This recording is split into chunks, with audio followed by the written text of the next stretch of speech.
Grain. I love Grain. My favorite movie of all time has Grain. Classic street photography has it. Yo, even my salt has it. I should have went with cereal there. Now, Grain gives a photograph a nostalgic texture. Of course, someone's going to say you should just shoot film and get real grain, but ain't no one have time for that. I prefer digital, but have you seen a digital photograph with no grain? It's pretty sterile and clean. You add just a little grain and you give photographs just that little old-time rock and roll feeling.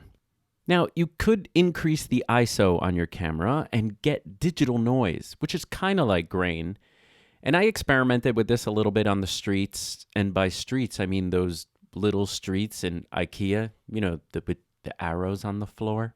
It worked, but the images lost quite a bit of detail. But if you wanted to do grain in camera, it can be done with ISO. So what about the grain setting on your Fujifilm camera? Was this the answer? Was digital noise the answer? Maybe a combo of both? To find out, I decided to run some scientific tests. So I set up my gray Hulk statue. By the way, did you know that the Hulk was gray in the early comics because they couldn't, do green?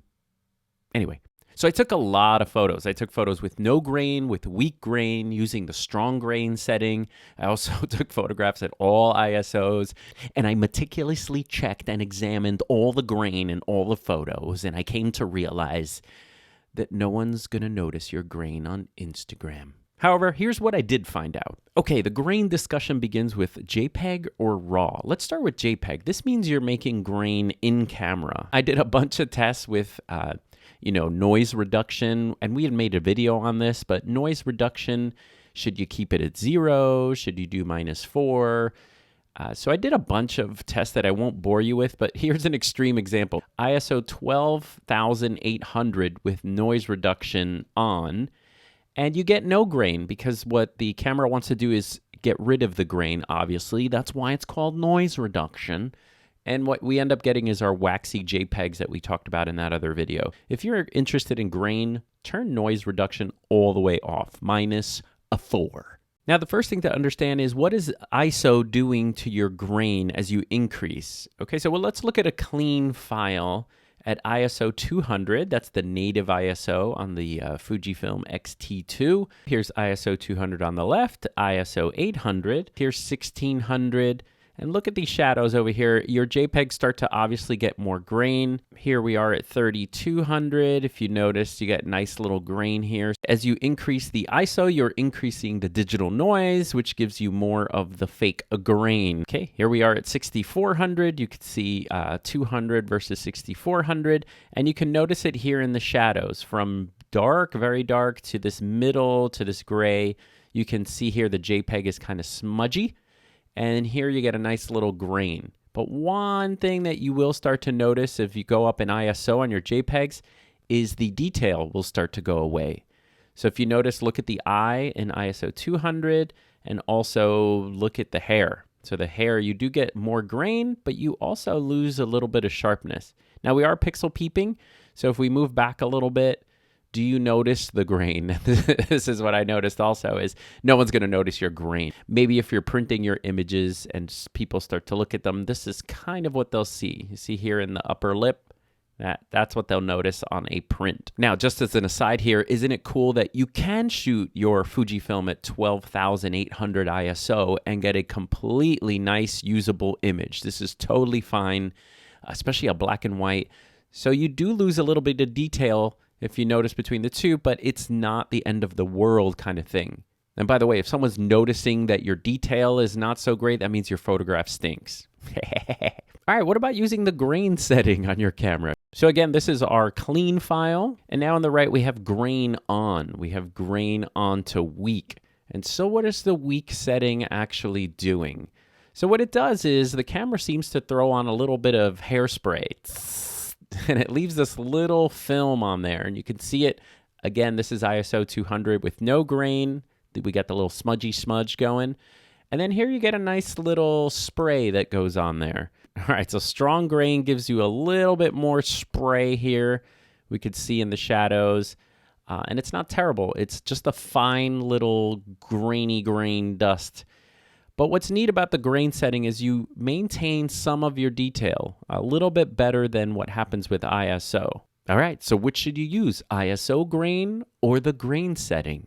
Okay, let's look at each and then compare. So this is a clean file with nada using the grain setting. And then here is raising our ISO to 6400. Okay, on the left side, we have ISO 200 with the grain setting up to strong. And on the right, we raised our ISO on this JPEG. And one thing you'll start to notice is that the grain setting is a little better as far as if detail is more important to you. Okay, so you do get a little bit of spray if you're making your grain in camera, and it looks pretty decent. All right, so the JPEG on the left, I'm going to say is a better JPEG. It's ISO 200 with some grain added. You get a little bit more sharpness, a little bit more detail. The higher ISO grain, if you're making it in camera on your JPEG, is not a great idea in my opinion. It starts to get a little muddy and you lose a lot of your detail. All right, so should you create grain in post or in camera? Okay, that's kind of up to you. I mean, if you're just shooting fun JPEGs that have grain in them, you can obviously do your grain in camera and just deliver to your phone, and that's all fine and good if you're, in a rush. But if you're serious about your grain, like I am, I always recommend 100% in post. All right, if you're serious about producing grain and the best grain, you really should be shooting RAW. Let's talk about first what ISO does to grain in a RAW compared to a JPEG. Okay, JPEG on the left, RAW on the right. Very different, huh? So if you notice, the JPEG, which is being cooked by your camera, still reduces a lot of the digital noise that comes from shooting at higher ISOs. If you look at your RAW file, look how much noise there is. So even though there is no noise reduction on the guy on the left, you still get more noise. You notice in the JPEG there is a little bit more smoothness in here, and here you see all the digital noise. All right, here's a RAW file at super high 12,800 ISO, and the other good thing about shooting RAW is if you had to sharpen the image afterwards, then it doesn't sharpen the noise as much. It's looking for lines and, little bits of contrast. So you can retain, quote, some detail instead of if you shot a JPEG with 12,800, I think everything gets a little muddier. So impressive that you can shoot 12,800 and still get nice grain, digital noise grain, and you're able to sharpen. So my final recommendation is you should add noise in post. I would start with Lightroom if that's what you have, but honestly, you can get a lot more amazing grain by using Capture One. Capture One has great grain tools. And also check out Silver Efex Pro 2. Not sponsored by anyone in this video, but that's what I love the most. Silver Efex Pro makes the most amazing black and white with grain and emulates real film. And that's the one I suggest the most. So if you love grain as much as I do, now you have a little bit more of a grasp of what's happening when you use that little grain setting on your camera.